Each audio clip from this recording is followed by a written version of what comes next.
সমিতির সভাপতি মহোদয় সিদ্ধান্ত নিয়ে আমাকে বলছে, তিনিও বলছে, আমি আপনাদেরকে আহ্বান করছি, আপনারা বিভিন্ন দূর দূরান্ত থেকে এখানে আসছেন, আপনাদের সকলের প্রতি অভিনন্দন, ধন্যবাদ এবং কৃতজ্ঞতা জানাচ্ছি। সামান্য 2-3টা কথা বলবো, 5 মিনিটও লাগতে পারে, 7 মিনিট আমি বলার পর আর বলবো না, এটার প্রেক্ষিতে আপনারা বলবেন। আমরা এখানে 2 শতাধিক শিক্ষক আসছি, সবাই যদি 1 মিনিট করে কথা বলি তাহলে আমাদের 200 মিনিট লাগবে। 200 মিনিট লাগতে গেলে প্রায় 3.5 ঘন্টা। এই 3.5 ঘন্টা লাগতে গেলে এখন বাজে 4টা, 7:30 বাজবে। তাহলে দেখা গেল কি আমাদের কথাই আমার মনোভাবটা আরেক ভাইয়ের মাধ্যমে, আরেক বোনের মাধ্যমে আইসা যাইতে পারে। সেই ক্ষেত্রে আমরা তো এরপরে এদের বিভিন্ন ইগোর কারণে, বিভিন্ন চালাচালি করার জন্য আবার গ্যাপ হয়েছে।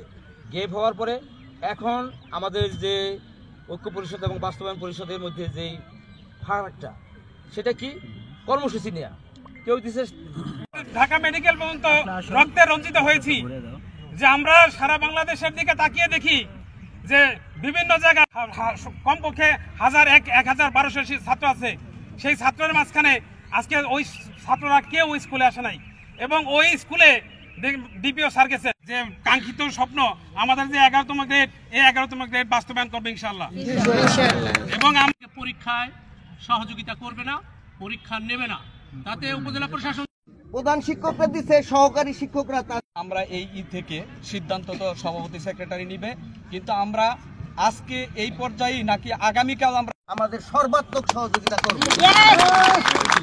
আর যদি কোনো সহকারী প্রধান শিক্ষক সহযোগিতা না করে, সহকারীরা কিন্তু তার জবাব দিতে শিখে গেছে এবং দিবে। ধন্যবাদ সকলকে।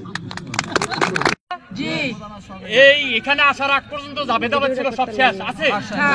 কালকে থেকে কিভাবে আরো দ্রুত গতিতে আগেই যেতে পারি সেই জন্য আলোচনা করব। কেউ ভেদাভেদ রাখবেন না, বলবেন, ডিসিশন শেষ হবে। এখন কোনো লাভ নাই। যদি পরীক্ষা হয়ে যায়, আন্দোলন করি আর যাই করি, শুয়ে থাকুন ফিল্ডে, সরকারের কিছু আইব যাব না।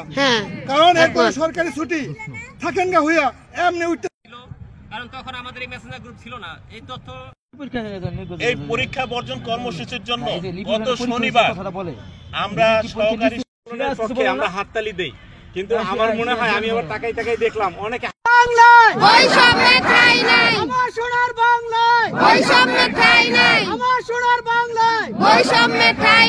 ধন্যবাদ। আসসালামু আলাইকুম। ওয়ালাইকুম আসসালাম।